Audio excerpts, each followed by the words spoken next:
देखिए ना सर, मेरे इलाके में ये गैर कानूनी माल के साथ ट्रक पकड़ा गया है और ये कह रहा है कि ये उसका एरिया है। ये झूठ बोल रहा है सर, ये मेरा इलाका है। आप सारे कागजात देख लीजिए। जब किसी का एक्सीडेंट होता है तो तुम कहते हो कि ये मेरा इलाका नहीं है और तुम कहते हो मेरा इलाका नहीं है। लेकिन जब गैर कानूनी माल से भरा हुआ ट्रक पकड़ाता है तो दोनों पुलिस स्टेशन के अफसर दौड़कर वहां पहुंच जाते हैं ट्रक पर अपना हक जमाने के लिए।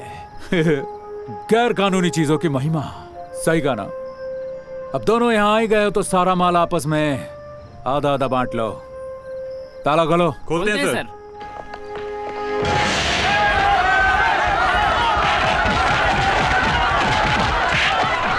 गैर कानूनी माल नहीं, गैर कानूनी मार।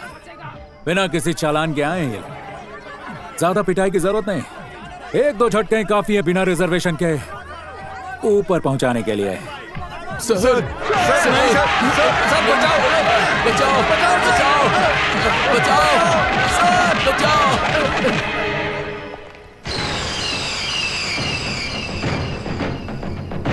Good evening sir. गुड या बैड वो तो मेरे बोलने के बाद ही समझ में आएगा। अगर मेरे सवाल का ठीक ठाक जवाब मिल गया तो गुड है, वरना वेरी बैड डॉक्टर। अगर एक एक्सीडेंट में घायल हुआ पेशेंट अस्पताल आता है तो डॉक्टर का सबसे पहला फर्ज क्या है? उसका इलाज करना या उसके घर वालों को एफआईआर लिखवाने पुलिस स्टेशन दौड़ाना? अगर एक्सीडेंट का केस है तो पहले एफआईआर लिखवानी पड़ती है, यही नियम है सर। और अगर कोई 500 का नोट पकड़ा दे तो नियम रद्द? सब सुलझा दोगे, है ना? तुम एक ऐसे देश में जन्मे हो जहां फाटा केस्टो का जन्म हो चुका है डॉक्टर।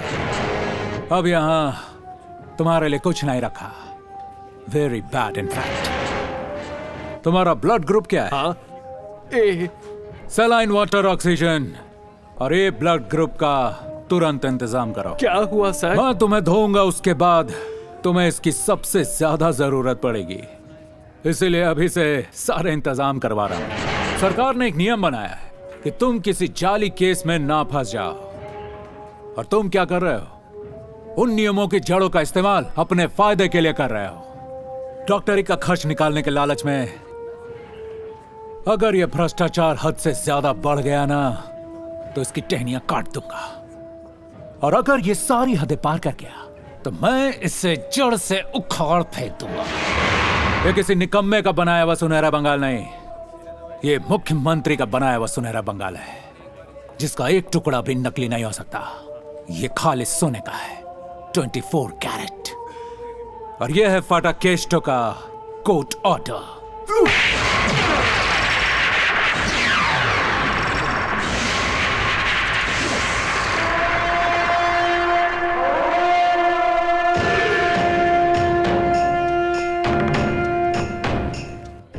Good evening everybody.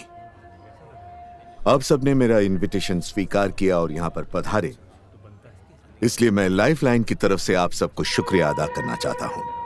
यही तो सवाल है, आपने यहां जिनको भी बुलाया है उनमें से एक है जो सुनहरे बंगाल की रचना कर रहा है और बाकी सब कमर्शियल लोग हैं। हम मुख्यमंत्री को अपने झांसे में फंसाते हैं और दिन रात उनकी बुराई करते हैं, तो फिर आपने हम जैसे लोगों को यहां क्यों बुलाया है? मुझे यकीन है कि तुम हम सब के बारे में बोल रहे हो, इसीलिए जवाब दूंगा।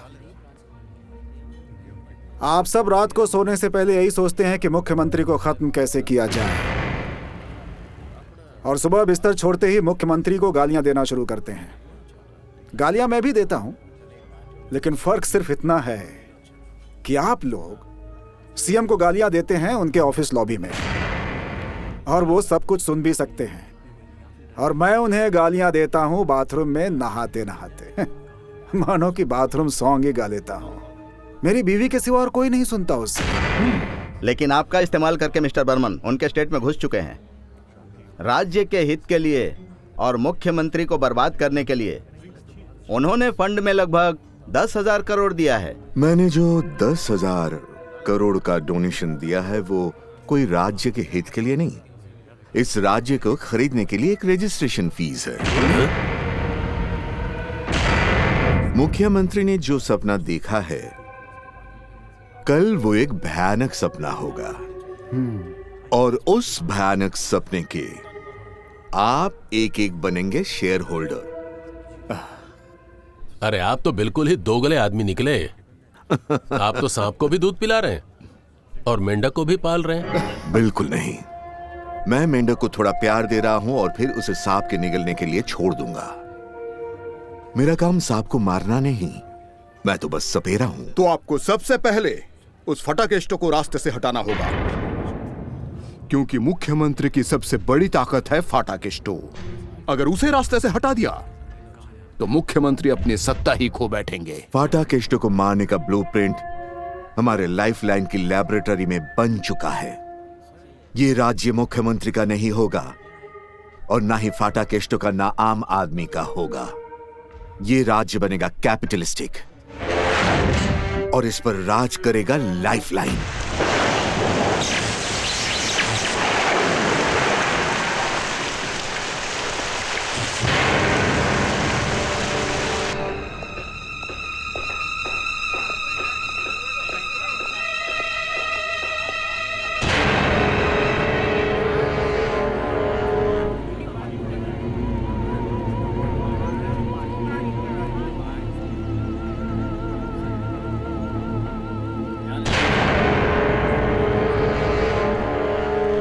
ए भाई, एक इलेक्ट्रिक वायर बीच रास्ते में पड़ा है। स्कूल के बच्चों की छुट्टी भी होने वाली है। तो मैं क्या करूं? क्या मतलब क्या करूं? किसी भी समय कोई दुर्घटना घट सकती है। किसी को बुलाइए और इसे ठीक करवाइए। तुम्हारे पास शिकायत करने के अलावा कोई काम नहीं है क्या? जाओ जाओ यहाँ से। इस देश में सारे पागल लोग ही भरे पड़े हुए हैं। तुमने मुझे पागल कहा? क्यों? इस देश में तेरे अलावा कोई और पागल नहीं है क्या?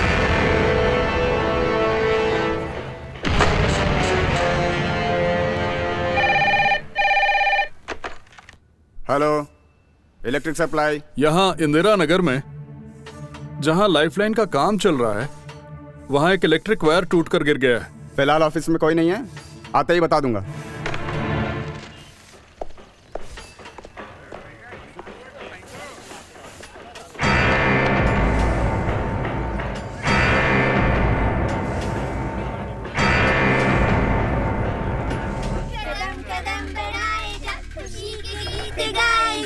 जिंदगी है कौम की, तू कौम पे लुटाए जा, कदम कदम बढ़ाए जा, खुशी के गीत गाए गाए जा।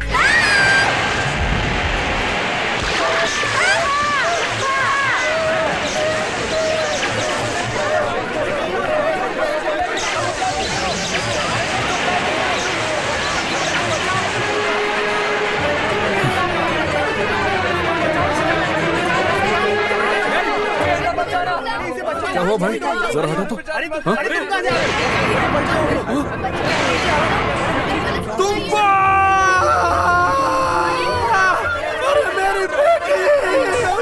मेरी बेटी मर गई। छोड़ो मुझे, छोड़ो।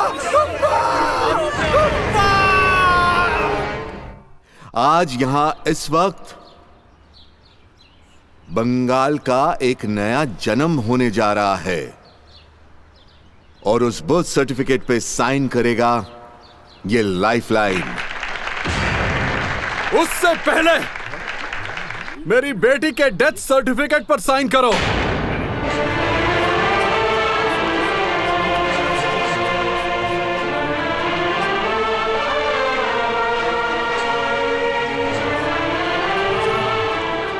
राज्य के हित में चढ़ाई गई बलि के रूप में मेरी बेटी का नाम सबसे पहले लिखा जाना चाहिए। सुनहरे बंगाल के कारीगर के हाथों सुनहरी बेटी की मौत।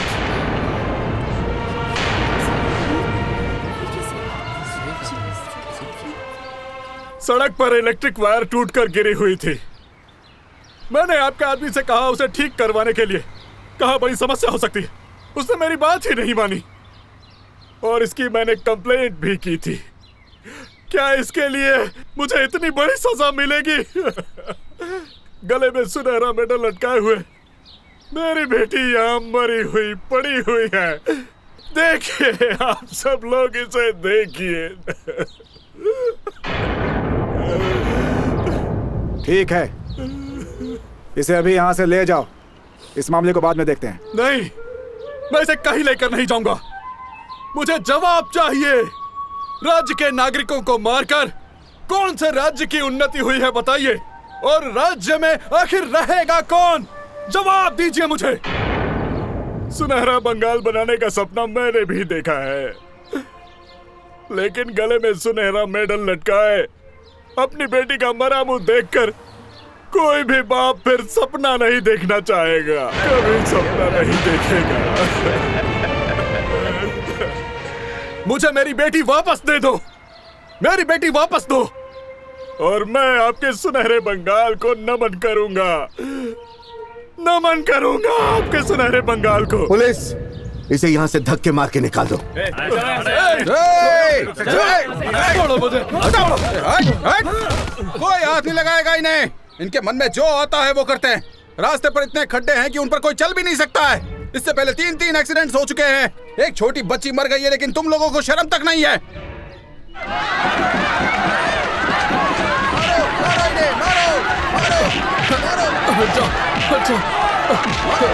मेरी बेटी से दूर हो। हेलो डीसी, अपनी फोर्स जमा करो और फौरन यहाँ पहुंच जाओ।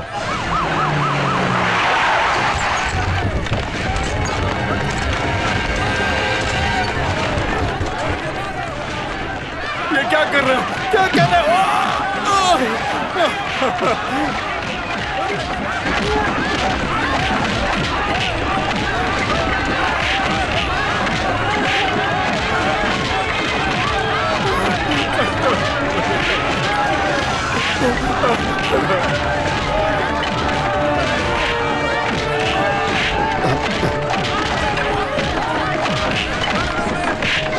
चलो यहाँ से। हाँ, चलिए चलिए चलिए।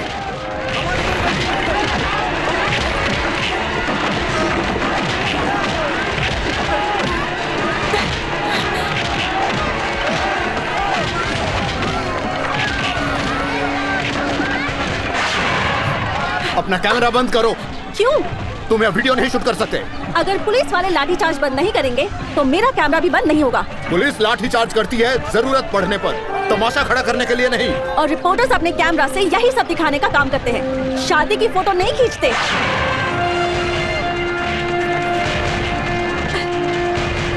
हालात बिगड़ते जा रहे हैं, कुछ भी हो सकता है। लाठी चार्ज, टीयर गैस, यहाँ तक कि गोलियां भी चल सकती हैं, और वो गोली किसी को भी लग सकती है, किसी को भी। निकल जाओ।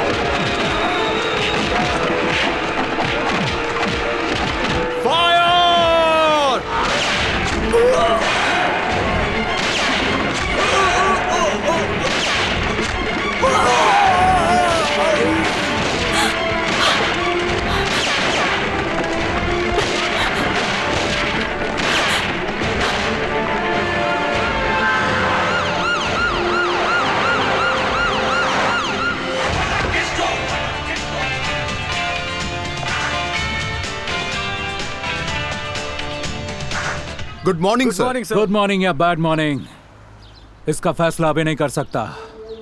अगर सही जवाब मिला तो गुड, और नहीं तो very bad morning sir. Meeting में फायरिंग का ऑर्डर क्यों दिया? और कोई रास्ता नहीं था सर, लोग हमारे कंट्रोल से बाहर चले गए थे। सिचुएशन काफी बिगड़ चुकी थी। प्रॉब्लम क्या है पता है? तुम्हारी शक्ल बता रही है कि तुम सच बोलने वालों में से तो हो नहीं, इसलिए समझ गया कि तुम झूठ बोल रहे हो। आप मेरी फोर्स में से किसी से भी पूछ लीजिए, काफी ऑफिसर्स घायल हैं, उन्हें हॉस्पिटल भेजना पड़ा।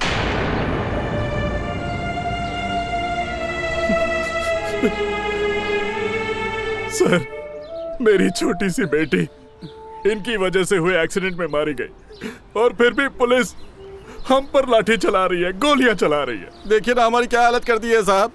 गुड मॉर्निंग आपके लिए गुड नहीं रही है ऑफिसर, वेरी बैड मॉर्निंग।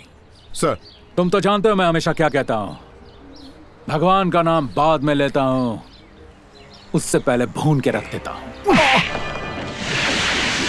मारूंगा यहाँ, लाश मिलेगी शमशान में।